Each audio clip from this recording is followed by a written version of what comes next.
దీర్ఘకాల వ్యాధులకు 20 ఏళ్ల అనుభవం ఉన్న అత్యుత్తమ హోమియోపతి వైద్యం మాస్టర్ హోమియోపతి. చక్రపాణి గారు నమస్కారం అండి. నమస్తే. చక్రపాణి గారు, ఇప్పుడు సడన్గా బీసీలు పక్కకి వెళ్ళిపోయారు. అందరూ పక్కకి వెళ్ళిపోయిన తర్వాత ఎస్టీలు ఎస్సీల కోసం ఎందుకని ప్రత్యేకమైనటువంటి పథకాలు డిక్లరేషన్లని అనౌన్స్ చేస్తున్నాయి ప్రభుత్వాలు.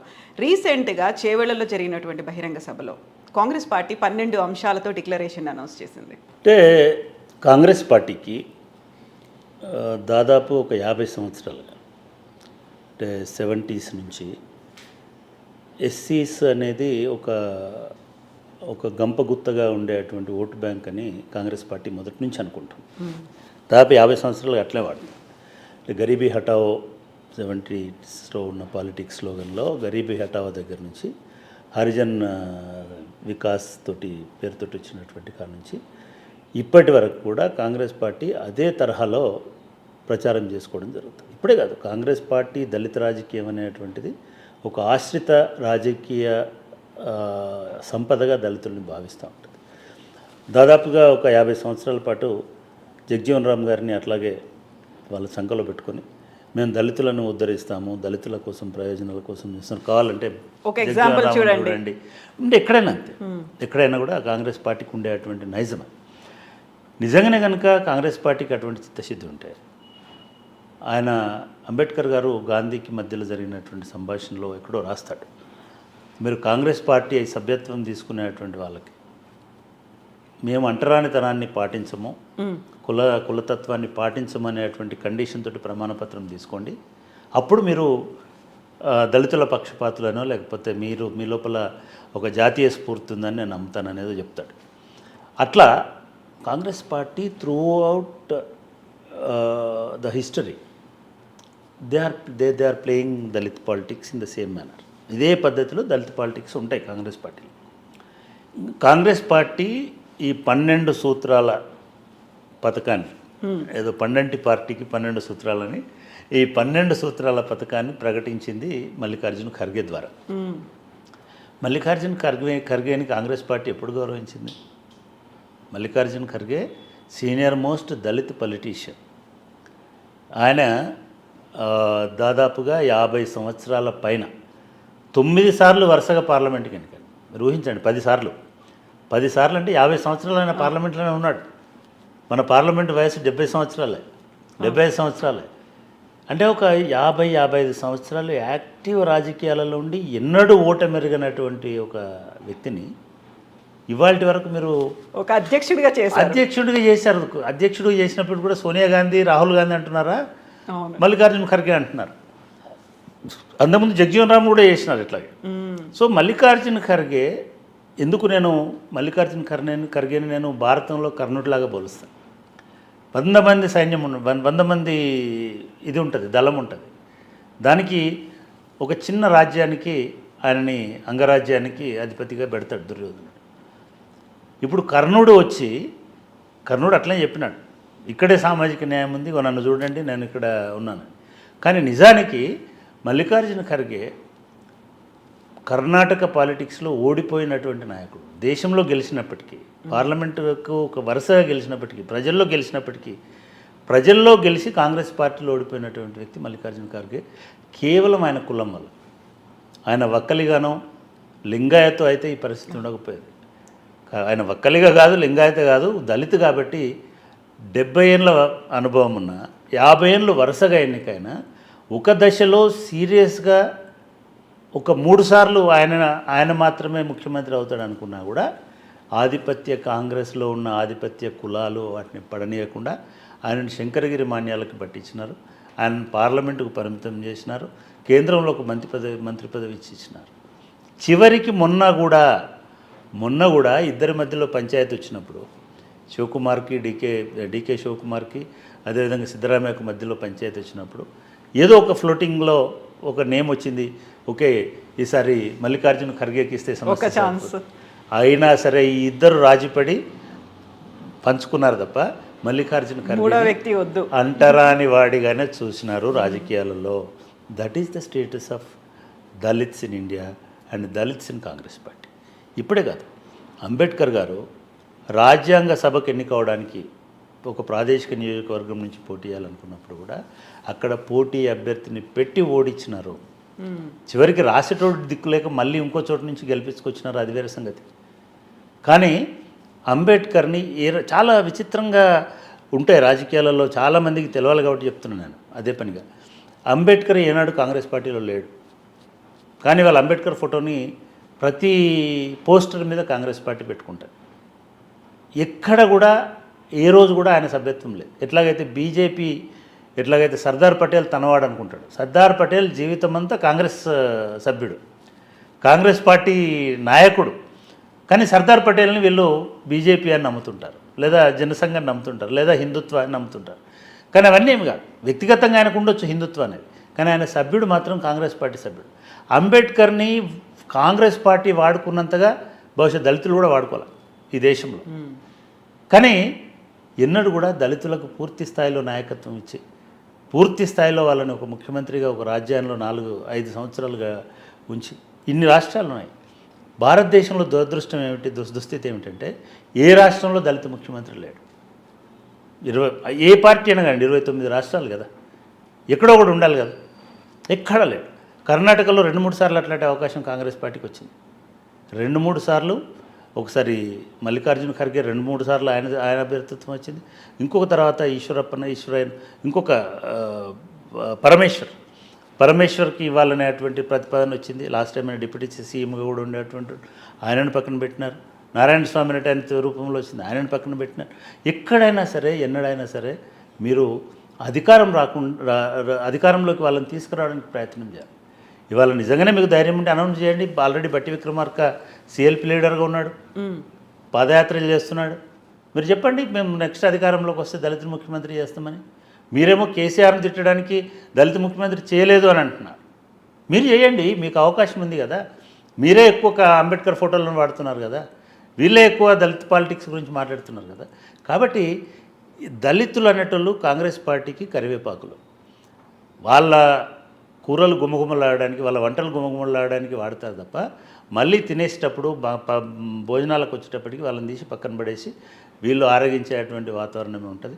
మొన్నటి ఇచ్చిన దానిలో కూడా 12 పథకాలని ప్రకటించి, నిజంగా కూడా కొన్ని మంచివి కూడా ఉన్నాయి. మనం ఊరికనే అదంతా బోగస్ అని చెప్పడానికి కూడా వీల్లేదు. కానీ అవి ఆచరణ సాధ్యమా అనేటువంటిది ఆలోచించండి. మేము కూడా చెప్పాము, కేసీఆర్ 3 ఎకరాలు మా ఇంట్లోనే కూర్చున్నప్పుడు ఇదంతా వచ్చినప్పుడు నేనే అడిగాను, సార్ 3 ఎకరాలు దొరుకుతడం చాలా కష్టం, మా ఊర్లోనే 25 లక్షలు ఉంది ఒక్కొక్క ఎకరము అంటే. లేదు మనం చేద్దాము అని చాలా ఉత్సాహంగా చేసినారు. కానీ ఆచరణకు వచ్చేసరికి అది సాధ్యం కాదు. ఎందుకు సాధ్యం కాదంటే, మీరు పీజీ చదివిన వాళ్ళకి ₹1,00,000 ఇస్తామంటున్నారు, డిగ్రీ చదివిన వాళ్ళకి 50,000 ఇస్తామంటున్నారు. 25,000 బాబు ఇవాళ చదువుతున్నదంతా ఎస్సీలే, ఎస్సీ ఎస్టీ బీసీలే.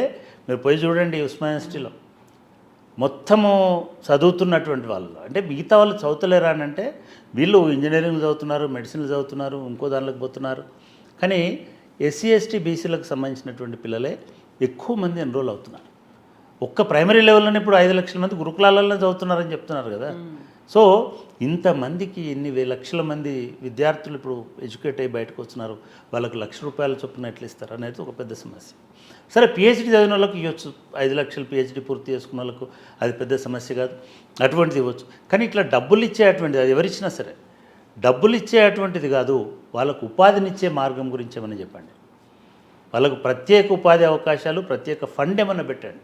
దళిత బంధులో ఒకటి మీరు అది కూడా చెప్తున్నారు, 12 లక్షలు ఇస్తామని. సంతోషం, వాళ్ళు 10 లక్షలు ఇస్తే మేము 12 లక్షలు ఇస్తామంటున్నారు. 12 కాదు, 20 లక్షలు ఇవ్వండి. ఎందుకంటే మీరు ఇచ్చేదంతా కూడా వాళ్ళ ఒకటే మంచి పని కాంగ్రెస్ పార్టీ ఏం చేసిందని అంటే, ఎస్సీ సప్లాన్కి సంబంధించి ఇందిరాగాంధీ టైంలో, ఇప్పుడు ఉన్నటువంటి వాళ్ళు కాదు, వాళ్ళ ద్వారా వచ్చినటువంటిది సప్లాన్. ఈవెన్ మన అసెంబ్లీలో కూడా ఉమ్మడి రాష్ట్రంలో ఉన్నప్పుడు దామోదర నరసింహ గారి ఆధ్వర్యంలోనే దాన్ని బిల్లు ప్రవేశపెట్టి చట్టం రూపంలో కూడా తీసుకొచ్చినారు. ఇవాళ మనకు 3 లక్షల కోట్లు అని అనుకుంటే దగ్గర 75,000 కోట్ల రూపాయలు మీకు ఎస్సీలకు రావాల్సినట్టు. అట్లా చాలా డబ్బులు ఉన్నాయి. బీసీ ఎస్సీ ఎస్టీలకు సంబంధించిన సప్లాన్లో చాలా డబ్బులు ఉన్నాయి. ఆ డబ్బులతో మీరు ఏమైనా చేయవచ్చు. ఆ డబ్బులతోటి సస్టైనబుల్గా దళితులకు పనికొచ్చేది ఏదైనా చేస్తే సంతోషం. 12 లక్షలు ఇచ్చినా కూడా ఓకే, ఫైన్. కానీ ఏమవుతుంది అది? ఇప్పుడు మన దళిత బంధువులను మీరు విమర్శిస్తున్నారు, మళ్ళీ ఇంకా 2 లక్షలు ఎక్కువ ఇస్తామంటున్నారు, దానివల్ల ప్రయోజనం ఉండదు. ఇదొకటి. మూడవది వాళ్ళు ప్రధానంగా చెప్పింది, నిజంగా నేను కూడా అప్రిషియేట్ చేసేది ఏంటంటే, ప్రభుత్వ కాంట్రాక్ట్లలో లేదా ప్రభుత్వంతో నడిచే ప్రైవేటు సంస్థలలో రిజర్వేషన్లు ఇస్తామన్నారు. కాంట్రాక్టర్లలో 18% ఇస్తామంటున్నారు. ప్లస్ ప్రభుత్వం నడిచే స్కూళ్ళల్లో ప్రభుత్వ ఫండ్తో నడిచే ప్రైవేట్ స్కూళ్ళలో ప్రభుత్వంతో లబ్ధితోటి అంటే ఏ రకమైన లబ్ధితో నిజానికి జనరల్గా ప్రభుత్వ లబ్ధితోటి ప్రైవేట్ స్కూళ్ళు పనిచేయవు. ప్రైవేట్ ఇన్స్టిట్యూషన్స్ ఏవి కూడా ప్రభుత్వంతో పనిచేయవు. ఇప్పుడు వచ్చే ప్రైవేట్ యూనివర్సిటీలు కూడా ప్రభుత్వంతో పనిచేయడం లేదు. వాళ్ళే భూములు కొనుక్కుంటున్నారు, వాళ్ళే ఫీజులు వసూలు చేసుకున్నారు. దానివల్ల పెద్ద ఉపయోగమే ఉండదు. కాకపోతే ప్రభుత్వ కాంట్రాక్టర్లలో మేము 25%, 15% వీళ్ళకు, 12% వాళ్ళకి ఇస్తామని అంటున్నారు. కాబట్టి అది భోపాల్లో ఆల్రెడీ దిగ్విజయ్ సింగ్ ఉన్నటువంటి టైంలో భోపాల్ డాక్యుమెంట్ పేరుతో వాళ్ళు భోపాల్ రెజల్యూషన్ పేరుతో తయారు చేసి కొంత ఎఫర్ట్ పెట్టినారు. కానీ తర్వాత వాళ్ళు అక్కడ అధికారంలోకి రాలేదు. కాబట్టి అక్కడ అది ఇంప్లిమెంట్ కాలేదు. మీరు అది ఇంప్లిమెంట్ చేస్తామన్నట్టుగా మాట్లాడుతున్నారు. కానీ మీరు గమనించండి, ఆల్రెడీ టెండర్లలో, రేషన్ షాపుల్లో, ఈ మధ్య కాలంలో అయితే ఈ ఎక్సైజ్ ఆబ్కారీ షాపులలో, వైన్ షాపులలో కూడా ఏదో రిజర్వేషన్ ఇచ్చినారు దళితులకు. సో ఇటువంటి అన్ని పార్టీలు కూడా ఇస్తున్నాయి. కాబట్టి అందులో పెద్ద కొత్తదనం ఏమీ ఈ దీనిలో కనబడలేదు. ఒకటి ఏం చెప్తున్నారంటే అది కొంచెము ఒకటి ప్రైవేట్ రంగంలో రిజర్వేషన్లు మీకు స్పష్టంగా చెప్పలేదు.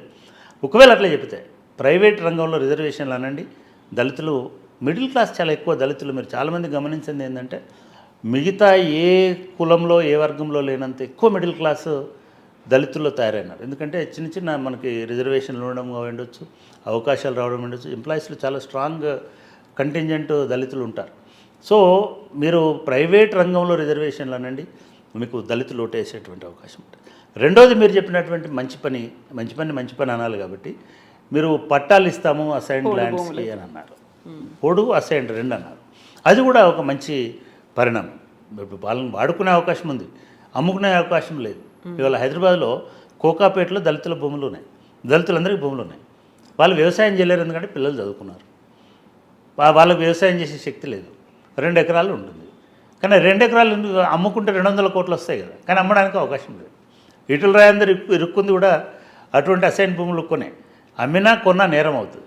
నిజంగానే కనుక మీరు దళితులకు పూర్తి రైట్స్ ఇస్తాము, ఆ రైట్స్ని వాళ్ళు అమ్ముకునేటట్టుగా కూడా అవకాశం ఇస్తామని అంటే బహుశా అది కొంతవరకు పనిచేయవచ్చు.